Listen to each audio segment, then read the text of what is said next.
In the late hours of my shift, the monitor blinked with an incoming call, a welfare check for a house on Mount Felix. That mount was more of a combination of steep hills which merged together under a layer of thick pine. We called the area Crosswords in our precinct because the roads connected and ended incoherently in a complex maze, similar to a crossword puzzle's layout. I hated the area. If anyone called for backup, there was a chance they'd be out there by themselves for 10 to 15 long minutes while other officers attempted to traverse the complex system of road maze.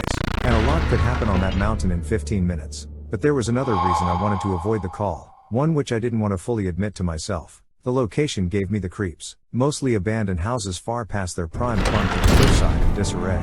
The homes had once held a status of prestige, but they now stood in foreclosure or handed down to the previous owners' next of kin who were usually too poor to do anything with the homes. And so, the buildings were either abandoned, a temporary home Alexander, for the is it homeless, inside or the repurposed castle? for the manufacturing In a of manner of vehicles. speaking. Venturing Come, to that part bring of the town lamp. by myself at 12 You've a.m. been to the was last thing I refinery, wanted. have you I not? requested dispatch don't sending a believe different I call of have. equal priority. Is it connected Hey, to Rogers, the- said one of the other cops What did over you the call radio. It was Wilson, The inner a veteran sanctum. officer who made it no secret My he most despised the precious newest chamber, generation of law Daniel. enforcement. He And felt it lies well beyond the refinery. The cops who were recruited In now fact, wouldn't have made the cut it back in his day. lies The beneath fact that the I was a very woman stone may have played a of factor in his opinion Brennenburg. as well, but he was smart enough not to mention it as true. I'm already 1097 for that stolen vehicle report, he said. Go clear that welfare check. Copy, I replied. Normally, taking a report for a partner would be seen as a stellar move. Not when it came to avoiding crosswords. However, everyone knew Wilson was doing it to put me on the spot, to send me, a greenie, to a call in a risky neighborhood. I would have argued if I hadn't just gotten off training. No need to mark myself a scaredy cat to my new team. I read the details of the call. A neighbor had noticed water trailing from the driveway of a home. Apparently, it had been 3 days since the leak had begun, but when the water continued with no sign of slowing down, the neighbor attempted to knock on the door.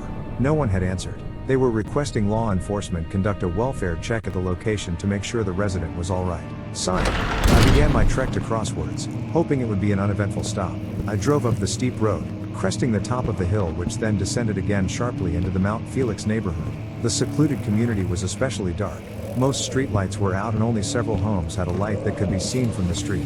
I arrived at what I believed to be the May, location, but the map had 1839. taken me to an empty lot, The or so it unflinching seemed. African I checked the sun map has again and continued realized the to road was plague not our one expedition, continuous line.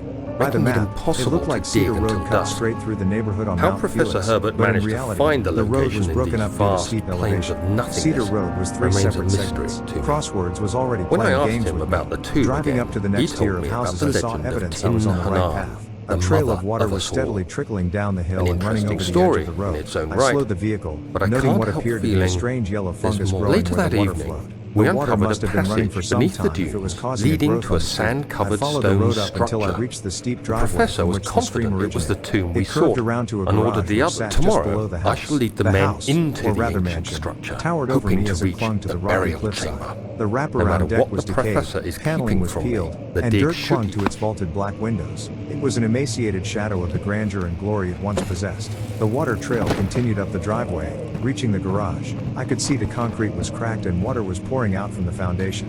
It was most likely a main line that had been compromised and water to the entire residence would have to be shut off. Summer nights were relatively warm in the rest of the town, but on Mount Felix it was cool, already hinting at autumn. When I exited my vehicle, a chilly breath of night air nipped at my face and trailed down my neck, causing me to shiver. The pines rustling in the night wind broke up the silence of this place, putting me at ease while I made my way to the front door. Until it stopped. The forest around this decrepit residence was deafeningly silent. The trees themselves held their breath watching me approach this unhallowed home. I wanted to go back to my patrol vehicle, close the call as attempt made, no answer, but I knew I couldn't do it. If someone was later found dead in this house, I shuddered and pushed the thought from my head. I wasn't going to find a dead body tonight, I told myself. This would be a simple welfare check and I would be out of here as soon as someone answered the door. I was there. I stared at the intricately carved wooden doorway which bore the scars of extreme weather. I knocked and announced myself. Nothing. I groaned. Why me? Stupid Wilson. I pressed the doorbell several times, but I had little faith it was still working, and the residence was large. I pushed the negative thoughts from my mind and tried to find reason in my predicament.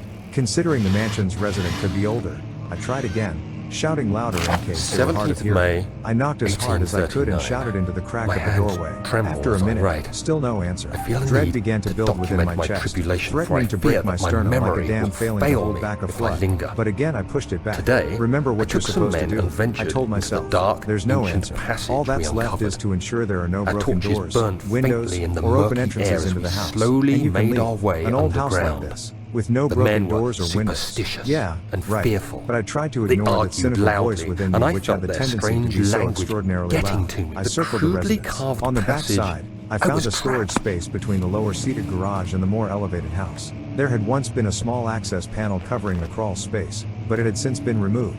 I heard water splashing from inside. I shone my flashlight into the area. It was tight, only 3 feet off the ground. Deep within the enclosure I could see plumbing along the ceiling, some of which was cracked and leaking water, aged with rust. Along the walls hung a thick layer of that same yellowish mold, some of which trailed to the floor along several steady streams of water. With my face so close to the compressed area, the odor of the mold finally hit me all at once. A bitter yet acidic smell, like that of a dying swamp, stung my nostrils. I held my sleeve to my nose, but there was something else in that place, something that froze me to my bones. A sofa, an end table, a mattress, and several trash bags of clothes. It wasn't the fact these items were present, but rather how they were positioned. They'd been used. Someone was or had been living in here, living 3 feet from floor to ceiling, pipes overhead, and water rushing down the walls, all while the yellowish mold infected and overwhelmed the area. Who would live like this? How could they live like this? I wasn't even enclosed in the crawl space and already I could feel the fumes tunneling into my skull. Police, is anyone here? I called out, but did not receive a reply. I continued. I reached the back patio and attempted the sliding glass door to see if it was left unlocked. No luck. I shined my light into the house. There I saw a figure staring back at me. Shit. I shouted as I jumped and placed my hand on my holstered firearm. The figure didn't move. I flashed my light back and forth, calling out again.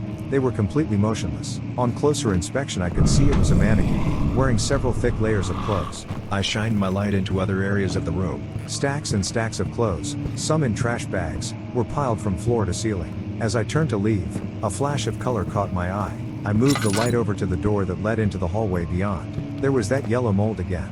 It clung to the doorknob, but nothing else. I shivered at the sight of it. I finished my investigation around the exterior of the house. I was relieved to find no unlocked doors or other entrances into the decaying mansion, for that would mean I'd have to check the entire residence. But if every entrance was secured, and there were no signs of distress, I could legally state I did everything in my power to check on the welfare of the home without having permission or a warrant to break into the location. As I reached the front of the house, I turned to walk down the narrow driveway when I saw it. An image that filled me with such dread I felt the energy in my body drain. A handprint on the handle of the garage door. A handprint in the form of the yellow mold. How had I not seen it before? I cautiously stepped toward the door, approaching what I could only define as an insidious omen. As I neared the handprint, I felt the air thicken and it was harder for me to breathe. A sour taste pinched my jaw. Swallowing became impossible.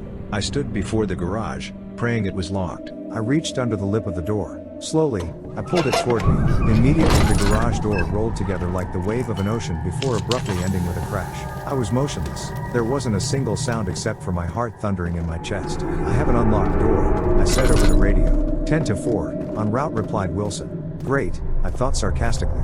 But even Wilson was better than no one. I just hoped he really was on his way and wasn't taking his time, waiting for me to put out a disregard call. As the open garage loomed before me, I noticed it was as cluttered as I would have guessed. Trash and clothes were scattered about in an absolute hazard. There was a steep staircase which zigzagged upward until it was out of view, clearly attaching the garage to the more elevated mansion which hugged the hillside. Then, to defy the thought that the whole incident couldn't become more disorienting, there was a vehicle which was utterly out of place. A pristine Mercedes-Benz, newest model.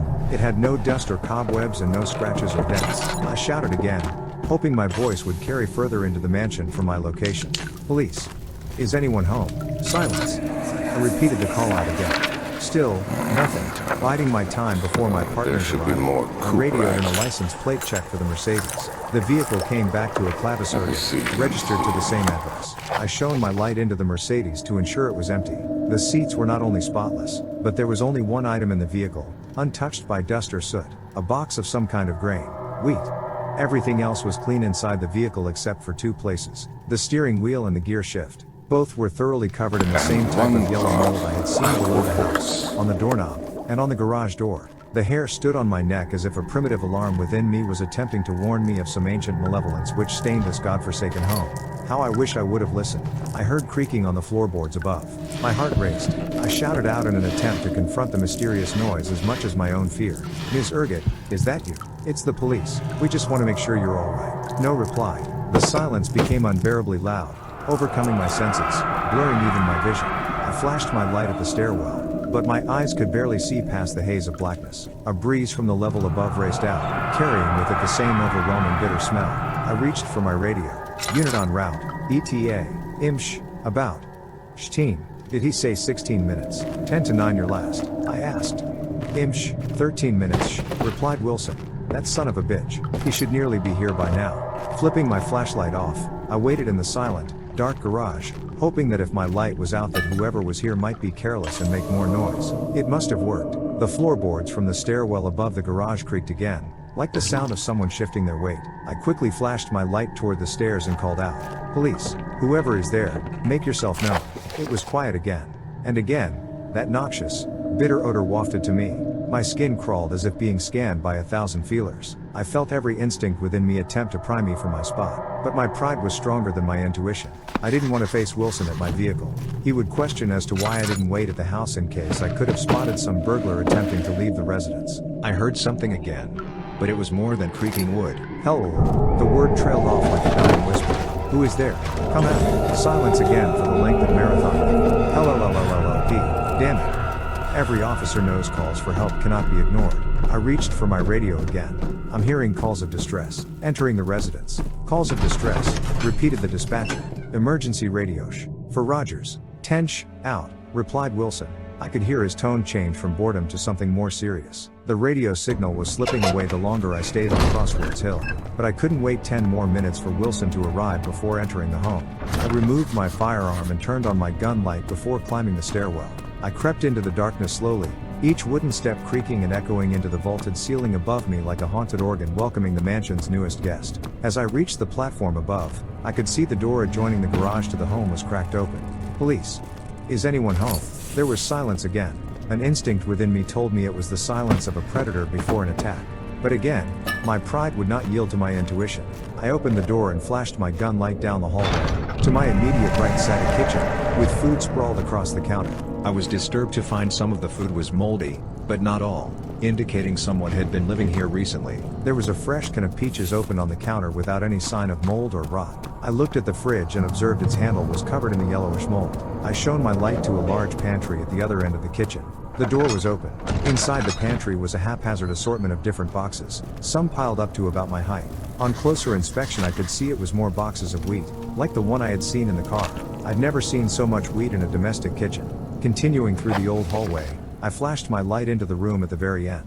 My heart nearly exploded in my ribcage. At the end of the room were 3 figures covered in thick layers of clothes. Shining my light at them I could tell it was 3 mannequins like the one I had seen at the back of the house. Along the walls sat piles of clothes, some in bags and others just folded and stacked. Trying to make sense of the situation, I guessed that Ms. Urget was an older lady who fancied herself a tailor. Maybe one of her piles of clothes fell onto her and she was trapped, needing help. "Ms. Urget?" I asked. "Clavis Urget, where are you?" Again, silence. I continued through the house until I found the grand entrance. I froze. There was a pile of trash bags near the door, some of which were open. It was filled with clothes that had been contaminated by yellowish mold. A malignant odor of bitterness and acidic waste filled my nostrils. I took a step back, coughing. A pathway had been cleared through the bags to one of the black windows which stretched the length of the grand doorway, and on the window was an imprint of 2 hands in cupping motion, the same motion one would make to peer through a window glare. And yellow mold outlined the handprints. A chill ran through my core like the windless ripples of a phantom. Had someone been staring at me? Was someone watching me from this front window? No, that'd be absurd. That mold must have been there at least a week. I coughed again, pushing the acidic, yet bitter taste from my mouth. There was a stairwell behind me which must have led to the bedrooms. I climbed the staircase where I was met by yet another dark hallway. 4 doorways were ahead of me. I paused, shining my light on each door and calling out to the darkness, but with no reply. 2 doorways had names written above the frame. The one on the right said Urget and the one at the end read Clavis. The name Clavis was excessively scratched out and marred. That's odd, I thought to myself. The registration to the vehicle outside came back to a Clavis Urget. 1 name, 1 person. But this, I heard floorboards creaking from Clavis's room. I paused, terrified of who or what I might find inside that room. Again, I thought I heard a voice, but it was quieter. Heh, like the sound of someone beginning to ask for help but ending in an exhale. This time I didn't call out. I didn't know what it was in me, but somehow, I knew whatever was behind that door wasn't someone needing help. I wasn't even sure it was a person, but I pushed that absurd thought from my mind. I was a cop. I was here to help, not be intimidated by childish fears of what may hide in the dark. I felt lightheaded and I swallowed hard. Where was Wilson? I attempted to call him on my radio, but there was no service in this rundown mansion so close to the cliffside. I could only hope he'd find the place quickly. I delved deeper into this abandoned ruin, approaching Clavis's room. As I did, the stench from the mansion's mold assaulted me fiercely and stung my eyes. The house's antibodies were becoming aware that I, the intruder, was approaching its heart. I reached the door and opened it. The odor was unbearable. The smell of rotting flesh, mixed with the acidic stench of a dying swamp, encased my whole being like an ethereal body bag. I took a step back, coughing and covering my mouth. Beneath that acidic bitter scent was another I recognized. It was the smell of something bloated and decaying. I composed myself before re-entering the room, walking in carefully as to not disturb the mold on the floor. I flashed my light around the cluttered room. Particles floated in front of my light, and I could feel some enigmatic thickness in the atmosphere. Some of the walls were decayed and missing entirely. But over every inch of wall that remained, yellow mold was dripping down in streaks. I noticed the floor wasn't too far behind the state of the walls. I could scarcely make out some superficial scratches upon the surface of the largest wall. Only one part of a sentence remained legible. The first word was too damaged. Her in. I saw the writing again in several other places along the walls, but the rest of the sentences were even more degraded or hidden beneath yellow mold. I wouldn't be touching this mold. I heard water dripping from the bathroom further within the room. I crept toward the door, which was partially open, the water getting louder the closer I got. My eyes darted to an open letter on the table beside the bathroom door. I shined my light on it briefly, skimming across its contents. You will learn. Closer than you think. Breathe her in. Behind you. I paused, a frigid chill running along my spine as I reread the last word. I could feel something watching me. My knees nearly buckled from some sudden weakness and my body felt drained of strength. I turned. A shadow, incoherently and paradoxically dense, was standing in the middle of the room, staring at me. I froze. Horror flooded the very core of my being as my physical senses waged a war with my mind, currently in disbelief of what I saw. With a sudden scream, the shadow shot forward.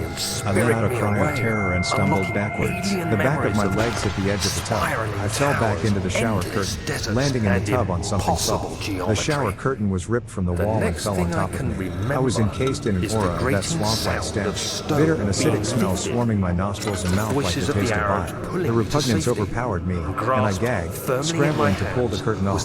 I looked up and saw etched words all over the walls. The phrase repeating over and over like a legion of occult chants shouting all at once. Breathe her in. Breathe her in. Breathe her in. I felt something beneath me squeeze and give way under my weight. I turned and looked to see what had broken my fall. It was the body of an old woman, decomposing and covered in yellow mold. Her mouth was open, and her eyes were gone from her sockets. I puked. The stench continued to assault and berate me, the acid in the air now stinging my eyes and making my vision blurry. I scrambled to pull myself up, but as I placed my hand into the tub for support, I felt the skin of the body slough away from her skeleton. I slipped, landing again into the mold which exploded into the air. My vision was utterly destroyed, particles floating into my eyes and making them itch and water. I attempted to hold my breath, but it was useless. Every time I tried to inhale, I gathered a mouthful of contaminated air overwhelming me with particles of mold and decomposition. I heard whispers now. Most of the voices were indiscernible, but a few came out clearly. She'll work. Take her inside, the voices whispered. I coughed and gagged, holding back another instinct to puke. Receiving a moment of clarity, I reached for my radio. Code cover, I said. I didn't care if the other officers would show up and find me waiting in a tub with a dead woman. I wasn't going to risk being a victim of whatever paranormal shit was going on in this hellhole of a house. I heard someone key up on the radio to reply, but they paused. I heard breathing. Breathe. The dispatcher said. Did she know I was panicking? Did I sound delirious? The voice continued. Breathe her in. It was followed by laughter. I scrambled now, every fiber of my existence fighting to survive. Some merciful clairvoyance cut through my clouded mind, and I pushed off from the tub that was now a coffin. My heart was beating furiously, and I could feel the pulse at my cardioid artery bulging within my neck. I was standing now. I blinked furiously, trying to clear my vision, but it was no use. The acidic air stung my eyes and particles still embedded under my eyelids made vision watery. Everything was a blur and I felt like I was attempting to navigate underwater. As I fled the bathroom, A shadow from the closet stood and then come toward me, long arms and legs expanding before me. Running from the room, I saw a mannequin at the other end of the hall that hadn't been there before. It looked like it was covered in yellow mold. As I ran closer to it, it turned sharply toward me. I jumped and stuck out both arms, pushing the mannequin over and causing more mold to bleed into the air. My vision was getting darker, and my throat was closing. I knew I needed to get out. I could see the front door. As I ran to it, ambiguous shadows from the edges of my vision began to close upon me, long shadowy arms reaching out. Tears were streaming down my face from the mold spores floating in the air. I made it to the front door and tried to open it, but it was locked. Reaching for the deadbolt, my hand slid over the door, and I nearly crashed to my knees. It was all wrong. There was no deadbolt, only the outside of the lock, as though I had been locked in from the outside. I pulled at the door, attempting to force it open, but it wouldn't budge. The whispering grew louder. Slender shadows stalked toward me. I pounded at the door, attempting to break it open. The black shadows covered my vision. The room was getting darker. I screamed for help, for anyone to come save me from this. But no one was here. My vision grew darker and darker, but suddenly a glimmer of hope. I heard the wails of sirens in the distance, growing louder the closer they got. I smiled, but my victory was too soon. As I stared at the floor, heaving and trying to breathe, two old grotesque feet appeared before my vision. And then, laughter. I blacked out. I had a foggy dream. A dream with me sleeping while somebody watched from the doorway. But it was over as soon as it began. I awoke. Bright hospital lights shone from the ceiling. I attempted to move my head, but a respirator was attached to me. I looked around the room. Wilson was sitting in a chair, playing on his phone. I rolled my eyes at the sight of him. Couldn't it have been someone else? One of my academy mates. "Oh hey, you're up," said Wilson in a voice more chipper than I had ever heard from him. "Yeah," I said, removing the respirator. "I think you're supposed to keep that on." I glared at him. He held his hands up defensively and changed the subject. "You did well fighting all that toxic mold on your own. No backup. Impressive." This was precisely the reason why I wanted anyone else to be in this room with me. He saw my unamused glare and added, "Nah, but really, good on you for going in there by yourself. If someone is in distress, you did what you were supposed to." Wilson stood up and walked to the window, stretching. "But we didn't find anybody. Must have been some transient who ran out the back." I groaned to myself. Figures. "So, I take it you just found the dead old lady," I said. Wilson turned from the window and pressed his eyebrows together. "Dead old lady," he repeated. "Nah, just mold, and freaky mannequins." I sat up. "You didn't find the dead body in the tub." He looked at me, bewildered. "The house was thoroughly searched after we found you. No bodies. It's been condemned due to the toxic mold, broken pipes, and weak foundation." "There was a body in there," I stated firmly. Wilson was confused but seemed to remember. "The doctor said the mold can cause hallucinations. You probably saw some outrageous things there at the end." He turned back to the window. I couldn't deny his reasoning. It made more sense than what I thought I saw. A flood of relief started to come over me. All the questions I had, the horror I was exposed to, was vanishing. It made sense. It was the absurd manifestations of my brain on hallucinogens. But it felt so real. I had believed it all, too. The mind is powerful, they say. I looked at the table and saw a small vase of black roses. Who the hell sent me that macabre gift? "Oh, that." Wilson laughed. "Some woman who said she was family. Dropped it off maybe 10 minutes ago. There was a card. I took it and read. Dear sister, perhaps you won't be such a bitch this time. Enjoy the new ride." I know I will. Fear like a sickness flooded my gut and pulled the life from my cheeks. I felt the room begin to close in on me. In an instant I was back in that demonic house, fighting the very walls back from becoming my tomb. Wilson's voice pulled me from my flashback. "Ha, there she is." He pointed to the parking lot below the window. "Damn, nice ride." I shot out of bed, pulling hospital sensors and monitors along with me. One of them began beeping furiously. "Hey, take it easy." "Where?" I demanded. Wilson pointed to the parking lot on the far side of the hospital. There she was, a woman possibly in her late 20s wearing an excessive number of layers. The style of the clothes appeared far too old for a woman her age. Her hat was large and thoroughly covered her shoulders. It didn't match the rest of outfit, but she didn't seem to care. I watched her walk to a well-polished Mercedes and open the door. She turned and looked straight at me with an obscene smile. I felt 1,000 ghostly spiders crawling along my skin as she entered her vehicle. She drove away. That was the last I saw of her. It's been 2 weeks since I was cleared by the hospital. Every time I fall asleep, I have a dream of an old woman watching me from my bedroom door. And every time I see her, I feel her take one step closer. I do not know how much time is left. I don't even know what will happen when I fall asleep again. All I know is that I've seen it. The greatest evil. Not the kind that creeps into homes to commit atrocious acts of violence, but the kind that creeps into your soul and makes you a slave to its insidious ambitions.